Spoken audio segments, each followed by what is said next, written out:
सत्संग में जाना मेरा ना छोटेरी, हारी चाहे जड़ के मरो संसार, सत्संग में जाना मेरा।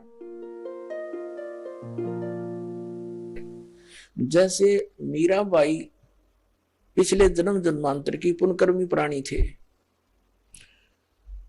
और काल उनको ऐसे स्थान पर पैदा कर देता है कि उनकी भक्ति कोई कर्ण ना दे। वो कैसे ठाकुरों के घर जन्म दे दिया। और राजस्थान के ठाकुर उस समय अपने आप को खुदा से नीचे नहीं मानते थे, अपनी बहन बेटियों को पर्दे में रखते थे, एक परंपरा थी उनकी। और स्वयं सब खेतों में या कहीं भी काम करना होता स्वयं करते थे। पशुओं का गोबर भी उठाकर बाहर कुर्डियों पर स्वयं डाला करते थे। अपनी बहन बेटियों को पर्दे में रखा करते, बाहर नहीं जाने देते थे। और कोई जाती थी तो उसको कलंकित माना जाता था, बहिष्कार करते थे, उसका बहुत विरोध करते थे, उसका बुरा हाल कर देते थे, यहां तक कि उसको मार भी देते थे। अब परमात्मा की आत्मा भगवान बन नहीं रह सकती और पिछले संस्कार उसको टिकने नहीं देते। वो नकली संतों की जिनकी रोजी रोटियां बंद होने की संभावना हो जाती है, वो जनता को भड़का देते थे।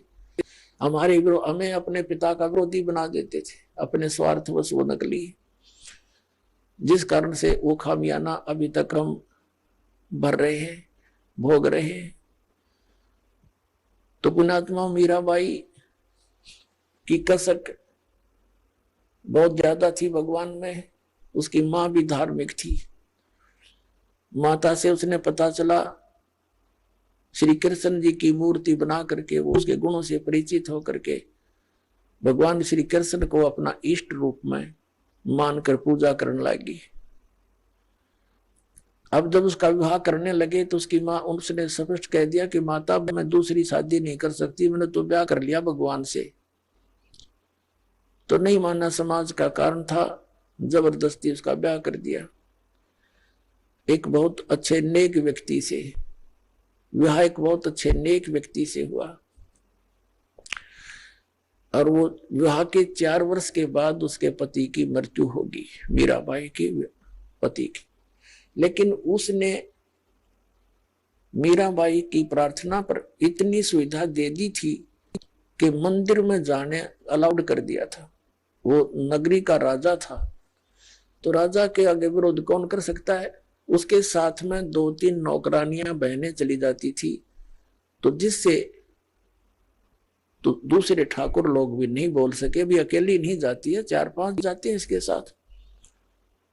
और फिर राजा के सामने प्रत्येक व्यक्ति कुछ नहीं बोल सकता। अब वो मंदिर जाती थी, अटूट श्रद्धा थी भगवान में।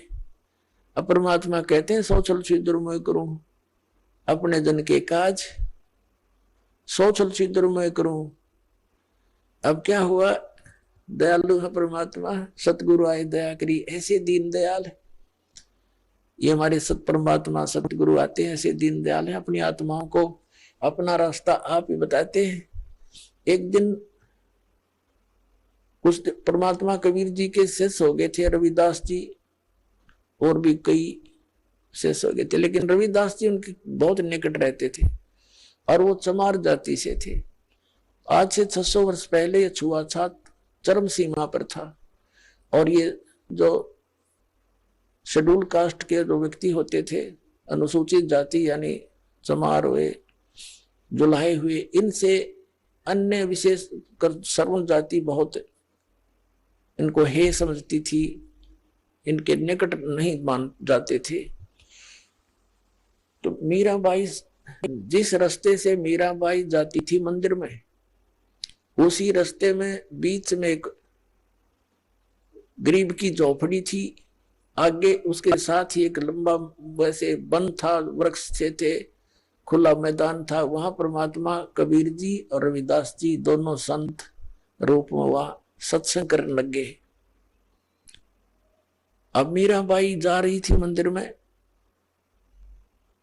और जब देखा जाते समय कि कोई साधु संत आए हैं, लोग इकट्ठे हो रहे हैं, वापस आई, 1-2 घंटा मंदिर में अपनी करके पूजा अर्चना, तो वापस देखा तो वहां सत्संग शुरू हो गया, हो रहा था। मीराबाई और सखियों ने सबने मिलकर सोचा चलो दो वचन सुनते हैं, भगवान की चर्चा हो रही है। वो बैठ गई जाके। परमात्मा तो आए इसीलिए थे, उस अपनी आत्मा को कहते हैं गोता मारूं स्वर्ग में जा बैठूं पाताल, कह कबीर ढूंढता फिर अपने हीरे मोती लाल। जैसे परमात्मा ने सबको ऐसे ही खोजा, तो मीराबाई सत्संग सुनने लगी। परमात्मा ने सत्संग वही किया जो राम और कृष्ण के बारे में वो किया करते थे। गुण तीनों की भक्ति में ये भूल पड़ो संसारे, कह कबीर निज नाम बिना कैसे उतरो पारे। तीन देव की जो करते भक्ति, इनकी कदे ना होवे मुक्ति। सारी कथा कहानी सुनाई भगवान ने। ब्रह्मा विष्णु महेश नासवान है, इनसे ऊपर कोई और परम शक्ति है, अपने को छुपा कर दाता बताया करते थे। मीराबाई को शौक लग गया जैसे बिजली का झटका लग गया करे, क्योंकि वो श्री कृष्ण की पुजारण थी, श्री विष्णु की पुजारण थी।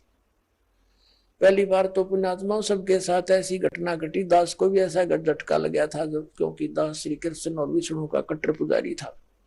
हनुमान जी के व्रत रखता था। श्याम जी हमारे दादा लाई वह गांव होया करे पूरी साधली पूजा वो भी करता था। तो पहली बार दास को भी बड़ा दुख हुआ था, लेकिन सहन करके फिर आगे जानने की चेष्टा की तो हृदय के पट खुल गए, स्पष्ट दिखाई देता है। पहले मोतिया बंद था, हमारा ऑपरेशन हो गया, अब हृदय वाली आंखें काम करने लगेगी। अब मीराबाई को बड़ा दुख हुआ सत्संग के बाद। कहने लगी महाराज जी आप क्या बात कह रहे हो, क्योंकि पुण्यात्मा कोई भी जो प्रसन्न भी करते हैं वो सभ्य तरीके से करते हैं। कहने लगी महाराज जी हमने तो कभी ये बात सुनी नहीं, आप जो बता रहे हो। तब परमेश्वर ने कहा बेटी जो नहीं सुनी वही सुनाने आया हूं मैं। जो तुमने सुना है वो लोकवेद है, दंत कथाएं हैं। ये रामकृष्ण की आप मृत्यु होती है तो प्रश्न किया उस देवी ने कि भगवान आप कैसे कह रहे हो। भगवान श्री कृष्ण जी ने मोर ध्वज राजा के पुत्र ताम्र ध्वज को आरे से चिरवा कर जीवित कर दिया, आप कैसे कह रहे हो कि वो कुछ नहीं कर सकते। परमात्मा ने कहा बेटा मैं ये नहीं कह रहा कुछ नहीं कर सकते, पर ये तुम्हें मुक्ति नहीं दे सकते। फिर इनकी सामर्थ्य देख लो। मोर ध्वज राजा का लड़का तो श्री कृष्ण ने जाके जीवित कर दिया, क्योंकि उसके सांस शेष थे, उसकी आयु शेष थी। इतना ये कर सकते हैं, ये तो एक जादूगर कर देता है, छोटे मोटे साधु संत कर देते हैं। लेकिन श्री कृष्ण जी जब कहाँ गई थी उनका वो सामर्थ्य, जब उनका सगा भांजा अभिमन्यु महाभारत के युद्ध में चक्रव्यूह में मारा गया था। सुभद्रा का पुत्र जो श्री कृष्ण की बहन थी सुभद्रा, श्री कृष्ण रो रहा था, 500 पांडव रो रहे थे, उनका कुल नाश हो रहा था, तो क्यों नहीं जीवित किया श्री कृष्ण जी ने अभिमन्यु को। अब सुन होगी। फिर पूछा उसने जी कारण क्या था, कि बेटी अभिमन्यु का प्रारब्ध इतना था, उसकी आयु शेष नहीं थी और ताम्रध्वज की आयु शेष थी। उसने जाकर दिखा दिया ड्रामा, तो सेम गिवा एकदम, क्योंकि मालिक के जो ज्ञान है ये सटीक उदाहरण है। वह घर चली गई तो कहने लगी जी, फिर उसने कहा परमात्मा से, फिर दूसरा प्रश्न किया कि मुझे भगवान कृष्ण साक्षात दर्शन देते हैं, मैं उनसे बातें भी करती हूं। परमात्मा ने कहा बेटी तू अपने कृष्ण जी तो पूछ लिए, ये देवता है, ये झूठ नहीं बोला करते, सच्ची बताओगे तेरे को। अब उसने तो रात में नींद आई नहीं, बहुत कसक होगी, तो उनको जैसा भी वो समय कभी प्रकट हुए, श्री कृष्ण जी से पूछा भगवान आप तो सतोगुण भगवान है, आप तो झूठ बोला ही नहीं करते। मैंने ऐसे ऐसे संतों का सत्संग सुना है, मेरे बात जची नहीं उनकी, क्या आपसे भी कोई ऊपर शक्ति है। तो श्री कृष्ण जी ने कहा मीरा वो शक्ति है, लेकिन वो हमने भी ना मिली, उसकी ट्राई करने की कोई यूज नहीं, हमने खूब सिर पटक लिया, वो देख उसका कोई अता पता नहीं लगता। अब वो उसको तो बड़ा झटका लगा, कि वो संत कहते हम उनको दिखा दें और उसका नाम दें, उसकी प्राप्ति करा दें। श्री कृष्ण जी ने इतना मान लिया कि वो है अवश्य। तो रात को नींद नहीं आया उस बेटी को। अगले दिन फिर पहुंच गई सत्संग में, वहीं बैठ गई।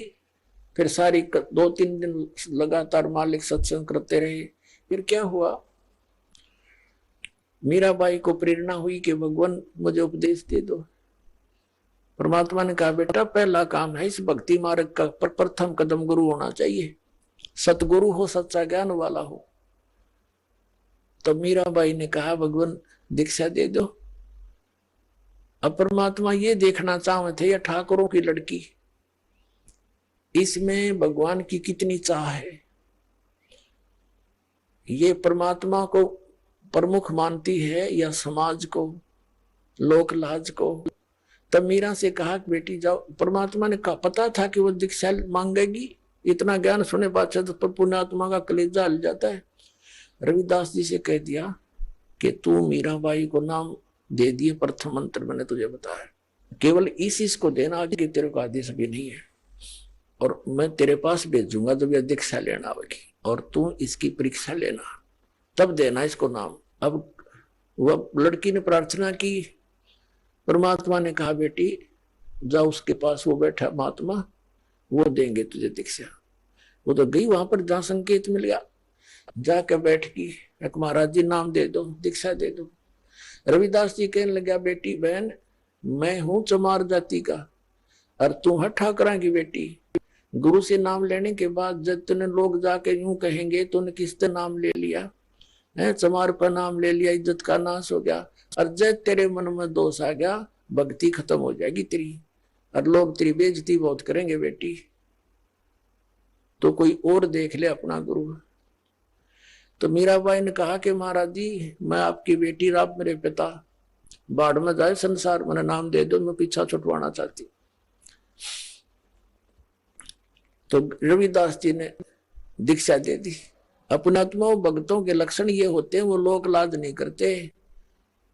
कभी परमात्मा की वाणी में भी गरीबदास साहब बताते हैं, लोक लाज ना कीजिए निर्भय हो रहिए, और यो मन चावे राम को तो दासा तन करिए।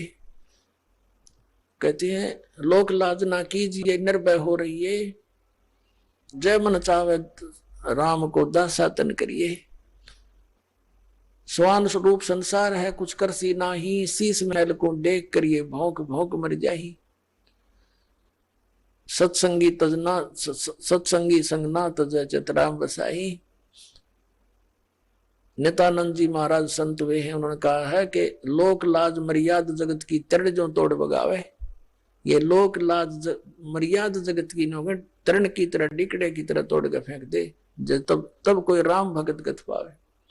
तो साधु संतां के पिछले उदाहरण देख लो, उन्होंने लोक मर्यादा कति नहीं करी। जैसे आदरणीय नानक साहिब जी हिंदू धर्म में थे, अरोड़ा खत्री इनके घर जन्म था इनका, और रामकृष्ण के पुजारी थे। परमात्मा मिले तो पूरा उसी दिन त्याग दिया था, परमात्मा के दर्शन करके आते ही सब छोड़ दिया, और पूरा विरोध हुआ था उसका हिंदू समाज में, होने दे, कभी परवाह नहीं करी। ये दृढ़ भक्त होते हैं जिनको भगवान आकर मिलते हैं। तो मीराबाई ने कहा भगवान मुझे नाम दे दो, आप मेरे पिता, मैं आपकी बेटी, कुछ हो मेरे साथ वो संघर्ष, आप मेरे साथ रहोगे, मैं आप झेल लूंगी सब कष्टों को, पर परमात्मा के लिए मैं कुछ भी कर सकती हूँ। अब प्रथम मंत्र दे दिया रविदास जी ने, और फिर जैसे महीने में 20 दिन में फिर आने लगे सत्संग करने। तो सत्संग उस दिन तो भगत पर पक्के आते हैं। सत्संग विशेषकर परमात्मा रात्रि में भी करते थे और दिन में भी करते थे। दिन में कम, रात्रि में ज्यादा करने लगे, क्योंकि दिन में काम नहीं में समय नहीं मिलता भक्तों को, व्यक्तियों को। रात्रि तो अपनी ही होती है, अपने ही समय नींद से समय निकाल लेते हैं। अब पहले तो वो दिन में मंदिर में जाती थी, अब रात्रि ने सत्संग में जाने लगी, दोनों टाइम, सुबह भी, दिन में भी, रात में भी। अब पहले तो उसका पति था, उसको साथ देता था, कोई बोलने वाला नहीं था। अब उसकी मृत्यु के बाद उसका देवर बन गया वहां का उस नगरी का राजा। उसने मीराबाई को बहुत समझाया कि तू अब मत जाया कर, पहले तो तेरा पति था, अब लोग पता नहीं क्या क्या बात बनाते हैं, हमारी इज्जत का नाश कर देगी तू। उसने कोई परवाह नहीं करी थी, मंदिर में जाती रही। और फिर लागी और रात ने सत्संग में जाने। इस बात का उसके देवर ने घना मलाल हो गया, घना दुख मान लिया कि इसको तो मार दे तो अच्छा है, और इसने तो इज्जत का नाश कर दिया। तो क्या किया उसने, क्या किया, एक दिन अपने पुत्र का जन्मदिन रख दिया, रिश्तेदार आए हुए थे, और एक किसी सपेरे से कहा कि ऐसा विषधर ला दे, ऐसा विषयर ला दे सर्प के डंक मारते मर जाए आदमी। उसने वैसा ही ला दिया, राजा का हुक्म था, और एक डिब्बे में बंद करके ऊपर लिख दिया 9 लखा हार।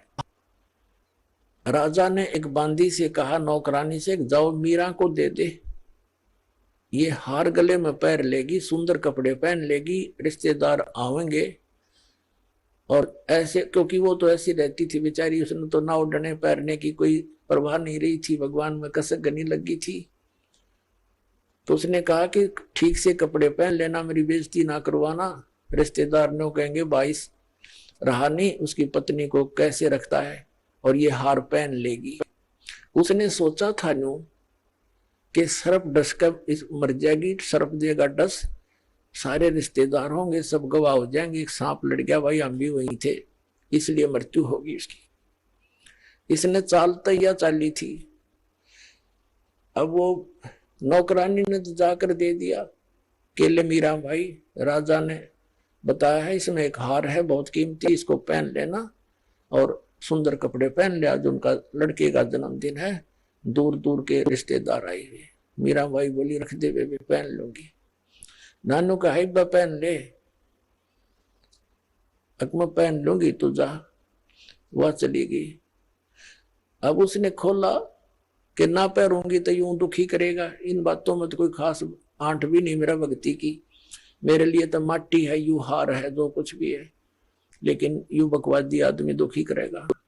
तो उसने अपना धोए दाए कपड़े पहन के वो हार गले में पहन के बैठ गई कि जब वहां जाएंगे इकट्ठे में चली जाऊंगी, जहां इकट्ठा होना है पार्टी में। अब 5-7 मिनट के बाद वो आया, वो तो वो तो ये देखने आया था कि मर्गी होगी, वाई वाह के कह दो सांप लड़ गया, सांप लड़ गया, ये रहा भागियो भागियो। अब उसने जाकर देखा कि वो मीरा बाई गले में सुंदर हार पहने बैठी।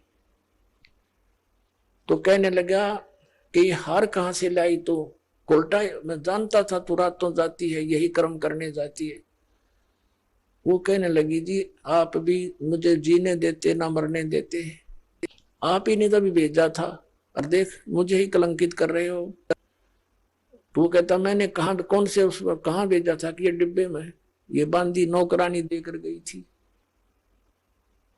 वो डिब्बा देखा कि इसमें क्या था, कि इसमें ये हार था।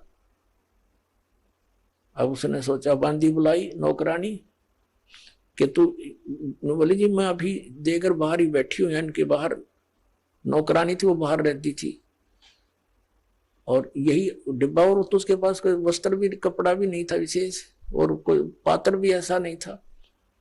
अब उसने सोचा भाई बड़ी, उसने सोचा सपेरा जादू कर गया मेरी खातिर, वह ना जच्ची उसके, कोई और जादू तंत्र का दे गया होगा। तो जब तो वह बच गई। एक दिन उसने क्या किया कि एक सर्प से एक विष मंगवाया, विष डालकर एक प्याले से, उन्हें सोचा या मरती नहीं, मानती नहीं, इसने इज्जत का नाश कर दिया, जिसको जहर से मार देते हैं। उसको कहा विष, साथ गया तलवार लेकर कि ये जहर पी ले, ये विष है इसके अंदर, या तो इसको पी लेना तेरी गर्दन काटूंगा। तलवार लेकर खड़ा हो गया। मीराबाई ने सोचा मारना तो इसने है ही, तलवार से तो दर्द होगा, विष पे लेती हूँ, आराम से मर जाऊंगी। अब करके मालिक को याद, और विष पेगी सारा। और वो देखा खड़ा खड़ा नौका नो चेहरा, आध घंटे तक बाट देखी दुश्मन ने, वो मरी नहीं, वापस आ गया या वासा होकर। तो परमात्मा कहते हैं मीराबाई को मारन लागे जहर का प्याला प्यारे, पीवत ही अमृत हो गया सर्द ही यारे। मन तू पावेगा अपना किया रे, भोगेगा अपना किया रे। भक्ति के अंदर ऐसी शक्ति है पुण्यात्माओं, विश्वास करना इस मालिक पर। ये कथाएं सुना करते थे हम, कथा नहीं थी, ये सच्ची बातें हैं। कहा तो विष ने मारना था, कहते हैं पीवत ही अमृत हो गया और हो गया सर्द ही यारे। कहा तो विष ने बेचैनी पैदा करनी थी और कहते हैं ठंडक सी होगी उस बेटी की अंतःकरण में। अब उसने सोचा भाई ना तो या मारे तो मरती उसके देवर ने, अब इसका के इलाज करो, इसने तो हमारा बट्ठा बैठा दिया इज्जत का। उसने उसकी मां बुला ली मीराबाई की, उससे कहा कि मौसी तू समझा दे इसने। और माँ की बात बेटी मान लिया करती है। तो माँ ने बहुत समझाया, बेटी देख इधर उधर जाती है, हमारी तकरार होती है, तो अपनी भक्ति यहाँ कर ले। और वहां सौ प्रकार से उसने जैसे तैसे माँ बेटी को समझाती है, अपने सारे तंत्र मंत्र कर दिए पर वह ना मानी। फिर यहां तक कहा कि बेटी हम ठाकुर और वो चमार जिस तो तू नाम ले आई, इसमें भी हमारी बेइज्जती का मामला है बेटा, तू मत जाकर वहां। तो माता और बेटी का फिर क्या एक कवि के द्वारा बना गया शब्द सुनाते हैं। सत्संग में जाना मीरा छोड़ दे, सत्संग में जाना मीरा, आए मारी लोग करे तकरार, सत्संग में जाना मीरा छोड़ दे। आए मारी लोग करे तकरार, सत्संग में जाना मीरा छोड़ दे। सत्संग में जाना मीरा छोड़ दे, हाय मारी लोग करें तकरार, सत्संग में जाना मीरा छोड़ दे। सत्संग में जाना मेरा ना छूटेरी, सत्संग में जाना मेरा ना छोटेरी। हारी चाहे जड़ के मरो संसार, सत्संग में जाना मेरा। हारी चाहे जल के मरो संसार, सत्संग में जाना मेरा। थारे सत्संग के राह में है, थारे सत्संग के राह में है। आए वहां पर रहते हैं काले नाग, कोई कोई नाग तन डस लेवे। आए वहां पर रहते हैं काले नाग, कोई कोई नाग तन डस लेवे। जब गुरु जी की मेरे फेरी, जब गुरुओं की मेरे फेरी। हारी व तो सरप गंडे वे बड़े जाव, सत्संग में जाना मेरा ना छुटेरी। हारी व तो सरप गंडे वे बड़े जाव, सत्संग में जाना मेरा। सत्संग में जाना मीरा छोड़ दे, सत्संग में जाना मीरा छोड़ दे। आए मारी लोग करे तकरार, सत्संग में जाना मीरा छोड़ दे। सत्संग में जाना मेरा ना छूटे री, सत्संग में जाना मेरा ना छूटे री। हारी चाहे जड़ के मरो सन सारे, सत्संग में जाना मेरा।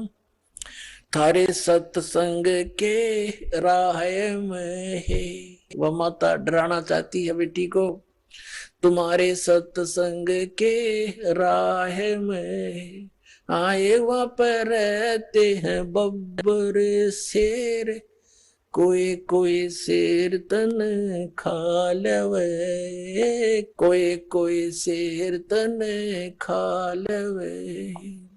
जब गुरु जी की मेहर होवेरी, जब सतगुरु जी की मेहर होवेरी।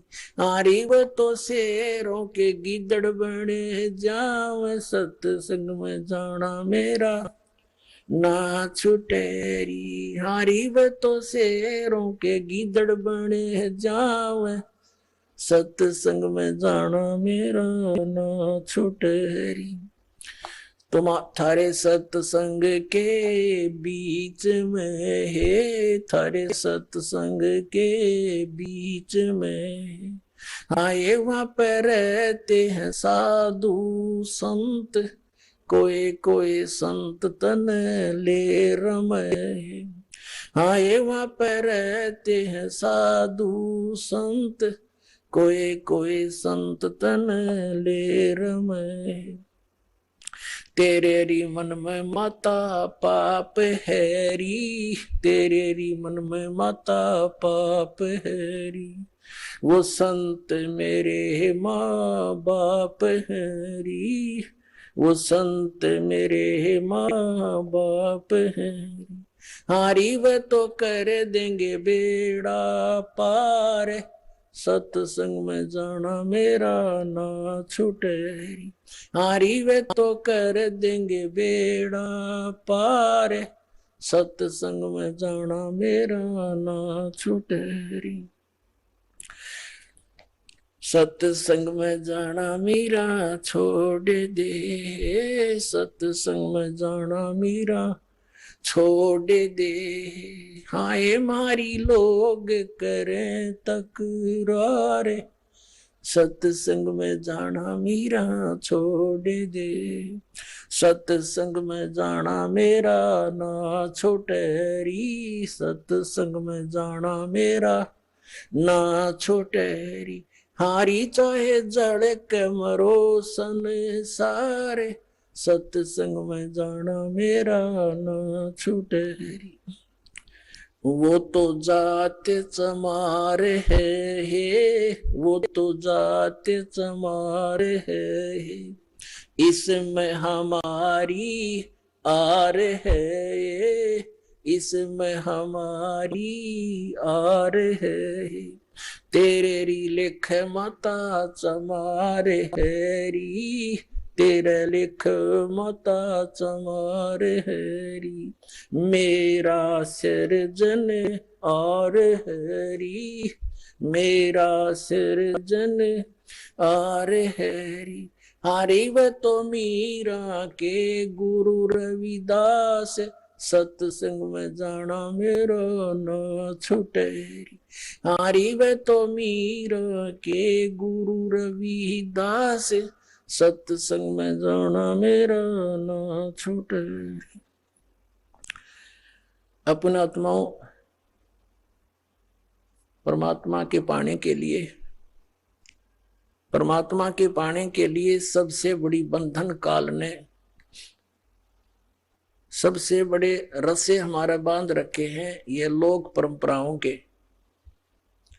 और परमात्मा कबीर साहब कहते हैं, सोई जन उभरे जिन तोड़ी कुल की कान। परमात्मा कहते हैं कुल करने के कारण यू अनसा गया बिगो, जब यू कुल के कर लेगा तो चार पाया का हो। आज तो लोक लाज में कुल की मर्यादा में को प्रमुख मानकर सत्संग में आया नहीं, सत्संग सुने नहीं, ज्ञान होया नहीं, भक्ति करी नहीं, फिर गदा बन का घूमेगा चार पाया का होगा। जब यू कुल के ढालड़ा होगा तेरे तब यू कुल के कर लेगा तो चार पाया का हो। तो संतों को यू हृदय में जम जाती है बातें। तो यहां परमात्मा कहते हैं कि तन छूटे जब कहां समावेगा, और आखिर तुझको कौन कहेगा, गुरु बिन आत्म ज्ञान मन ने की कर ले, 2 दिन का मेहमान मन ने की कर ले, 2 दिन का मेहमान। कहते आखिर तुझे गुरु के बिना यू आत्मज्ञान बताओगा कौन है। तो इस प्रकार हमने इस सारे ज्ञान को समझना है। जैसे नित्यानंद जी एक ब्राह्मण कुल में थे, तहसीलदार की पोस्ट थी, 250 वर्ष पहले की बात। इसमें नारनौल के नवाब के यहाँ तहसीलदार की नौकरी करते थे। जब आत्मज्ञान हुआ, फिर परमात्म ज्ञान हुआ, नौकरी त्याग दी। पत्नी थी, वो विरोध गणा करा करती, परमात्मा की ऐसी रजा हुई, उसकी मृत्यु होगी, और वैराग बन गया। जब इस ज्ञान से परिचित हुआ तब कहा था ब्राह्मण कुल में जन्म था। पहले तो 250 वर्ष पहले ब्राह्मण के घर जन्म होना ही एक बहुत बड़ी महान माना करते थे। और फिर तहसीलदार की पोस्ट, आज तो मंत्री की कोई ना इतनी की जितनी उस समय तहसीलदार की होती थी। और दोनों को बद के गढ़ भगवान से दूर कर, कहते हैं कबीर साहब कहते हैं, सुख के माथे पत्थर पड़ो जिसते नाम हर देते जा, और बलिहारी उस दुख के जो पल पल नाम लटावे। परमात्मा कबीर जी कहते हैं आग लगो इसे सुख के जो भगवान से दूर करे, हे परमात्मा ऐसा दुख भी दिए रखना तेरी याद बनी रहे। तो नित्यानंद ने कहा था जब वो ये ज्ञान हो गया, जब कहते हैं ब्राह्मण कुल में जन्म था मैं करता बहुत मरोड़, और गुरु गुमानी दास ने दिया कुबद गढ़ तोड़े। संत मिले उनको गुमानी दास नाम के, कहते कुबद का गढ़ तोड़ दिया। मान बढ़ाई है, ऊंची नीची जाति वाला अभिमान भेदभाव, कहते ये कुबद का गढ़ संत बिना नहीं टूटे। तो परमात्मा के बच्चे जो होते हैं उन्हीं को मिलते हैं जो दृढ़ होते हैं। मीराबाई दृढ़ भगत थी, सारा संसार एक तरफ। अपने आत्माओं मीराबाई ने देखा है, रोज बकवाद करता है, ये कभी मारने की चेष्टा करता, घर त्याग कर चली गई, वृंदावन में रहने लगी। तो वहां परमात्मा फिर मिले जाकर उसको दूसरा रूप बनाकर, और ज्ञान से उसे पूछा, जैसे धर्मदास जी को मिले थे। तब उस बेटी की भी आंखें खोली, बेटा इससे आगे और भी नाम है, ये तो प्रथम मंत्र दिया है, इसके आगे सतनाम है, वो ग्रहण कर, उसको मैं दे सकता हूं, और किसी के पास नहीं है। तब मीराबाई ने परमात्मा कबीर जी से फिर मंत्र लिया, तब उसका कल्याण हुआ। बोलो सतगुरुदेव।